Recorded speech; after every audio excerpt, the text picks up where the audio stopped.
Assalamualaikum warahmatullahi wabarakatuh. Perkenalkan, nama saya Putri Ferdiansyah Sariwisti dari Lokal 2 A Bilingual. Baiklah, saya akan menjelaskan isi dari makalah kami yang berjudul Pengertian Materi Dakwah. Secara etimologi, bahasa perkataan dakwah berasal dari kata kerja da'a yad'u da'watan, yang berarti mengajak, menyeru, memanggil, atau mengundang.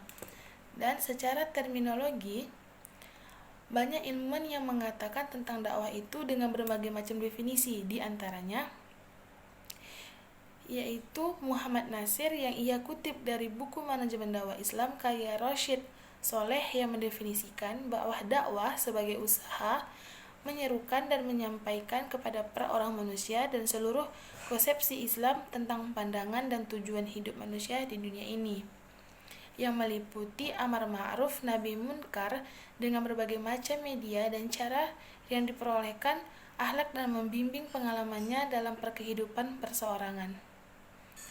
Dan istilah dakwah dalam buku Manajemen Dakwah karya Wahyu Ilahi yang mengatakan bahwa dakwah adalah sebuah aktivitas atau kegiatan yang bersifat menyeru atau mengajak kepada orang lain untuk mengamalkan ajaran Islam.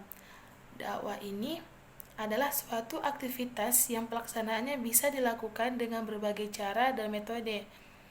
Dan secara umum pula, kata dakwah adalah ajakan atau seruan kepada orang yang baik yang tentunya dapat menggunakan wasilah dan thoriqoh. Untuk sumber materi dakwah, itu keseluruhan materi dakwah pada hakikatnya bersumber dari dua sumber, yaitu Al-Quran dan Al-Hadis.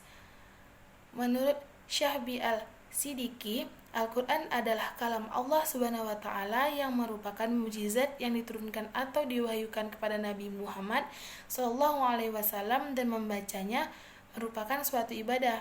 Sedangkan Al-Hadis adalah segala sesuatu yang disandarkan kepada Nabi Muhammad SAW, baik berupa perkataan, perbuatan, pernyataan, dan sebaiknya. Secara khusus, Al-Quran menjadi nama bagi sebuah kitab yang diturunkan kepada Nabi Muhammad SAW, dan sebutan Al-Quran tidak terbatas pada sebuah kitab dengan seluruh kandungannya, tapi juga bagian ayat-ayatnya juga dinisabkan kepadanya.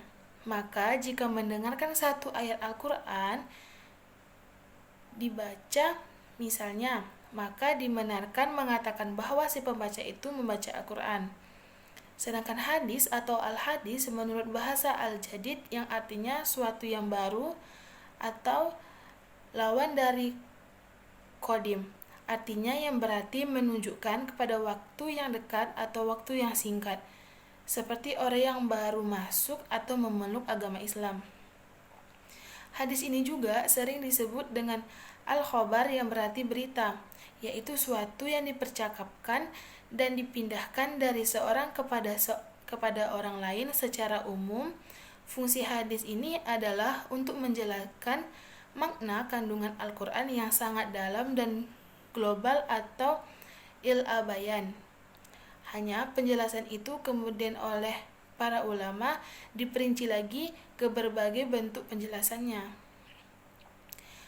Dalam kegiatan berdakwah, kita itu harus melihat unsur-unsur yang terkandung dalam dakwah atau dalam bahasa lainnya, komponen-komponen yang harus ada dalam setiap kegiatan berdakwah itu. Di antaranya itu dai. Dai ini umumnya sering disebut dengan sebutan mubalik atau orang yang menyebarkan ajaran Islam. Namun sebenarnya sebutan ini konotasinya sangat sempit karena masyarakat umumnya cenderung mengartikan sebagai orang yang menyampaikan ajaran Islam melalui lisan seperti penceramah agama atau khatib dan sebagainya. Kedua itu mad'u. Wahyu Ilahi dalam bukunya Komunikasi Dakwah mengartikan mad'u ini adalah manusia yang menjadi mitra dakwah dan atau menjadi sasaran dakwah atau manusia penerima dakwah, baik secara individu, kelompok, baik yang beragama Islam maupun tidak. Dengan kata lain, manusia secara keseluruhan. Dan selanjutnya itu maddadah. Materi dakwah adalah isi pesan yang disampaikan dai kepada mad'u. Pada dasarnya pesan dakwah itu adalah ajaran Islam yang secara umum, yaitu pesan akidah, syariah dan akhlak. Menurut Muhammad Ali Aziz dalam bukunya Ilmu Dakwah menjelaskan bahwa maddada adalah masalah isi pesan atau materi yang disampaikan dai pada mad'u. Dalam hal ini sudah jelas bahwa yang menjadi maddah adalah ajaran Islam itu sendiri. Dan wasilah atau media dakwah. Menurut Asmuni Syukri dalam bukunya Dasar-dasar Strategi Dakwah Islam mengatakan bahwa media dakwah adalah segala sesuatu yang dapat digunakan sebagai alat untuk mencapai tujuan dakwah yang telah ditentukan. Dan selanjutnya itu adalah unsur thariqah. Muhammad Munir dalam bukunya Metode Dakwah yang mengatakan bahwa metode dakwah adalah cara-cara tertentu yang dilakukan oleh seorang dai kepada mad'u untuk mencapai suatu tujuan atas dasar hikmah dan kasih sayang. Hal yang sangat erat kaitannya dengan wasilah adalah thariqah atau metode dakwah. Kalau wasilah adalah alat-alat yang dipakai untuk menyampaikan ajaran Islam, maka thariqah atau metode dakwah adalah jalan atau cara yang dipakai juru dakwah untuk menyampaikan ajaran atau materi dakwah dalam Islam. Dan yang terakhir itu adalah unsur atsar atau efek dakwah. Efek dalam dakwah ini ialah ilmu komunikasi, biasanya disebut dengan feedback atau umpan balik, adalah umpan balik dari reaksi proses dakwah. Dalam bahasa sederhananya adalah reaksi dakwah yang ditimbulkan oleh aksi berdakwah. Dan materi selanjutnya itu tentang macam-macam materi dakwah. Secara umum, materi dakwah dikualifikasi menjadi 4 masalah pokok. Yang pertama itu adalah masalah akidah atau keimanan. Aspek akidah adalah yang akan membentuk moral manusia. Oleh karena itu, yang pertama kali dijadikan materi dalam dakwah Islam adalah masalah akidah atau keimanan. Yang kedua itu adalah masalah syariah.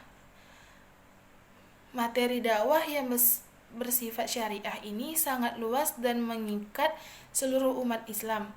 Di sampingnya mengandung dan mencangkup kemasalahan sosial dan moral.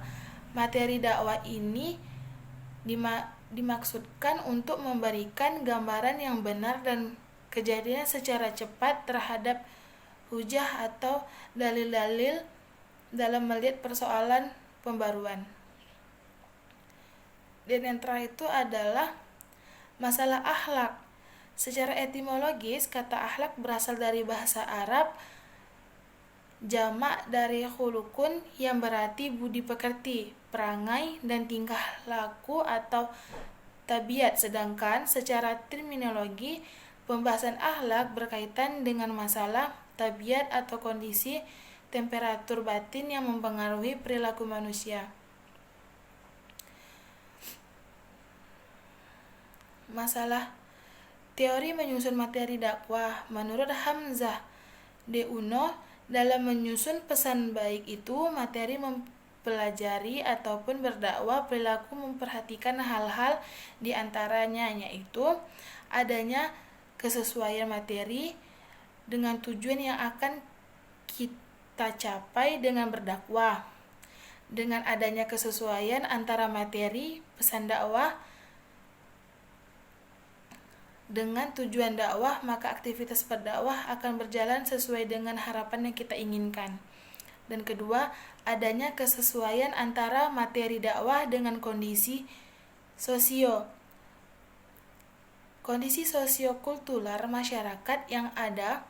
Ketika materi pesan dakwah sesuai dengan kondisi sosial dan kebudayaan masyarakat setempat, maka pasti dakwah yang kita sampaikan akan mudah diterima oleh masyarakat sekitar. Yang ketiga yaitu materi pesan dakwah harus dibuat secara berurutan dan sistematis agar masyarakat yang mendengar itu bisa lebih fokus atau mudah memahami apa yang kita sampaikan. Dan yang terakhir itu, dalam menyusun pesan, hal-hal yang penting diberi tanda-tanda khusus, bisa berupa pewamaan atau dicetak miring atau ditebalkan bacaannya. Sekian yang saya sampaikan materi dari kelompok kami. Wassalamualaikum warahmatullahi wabarakatuh.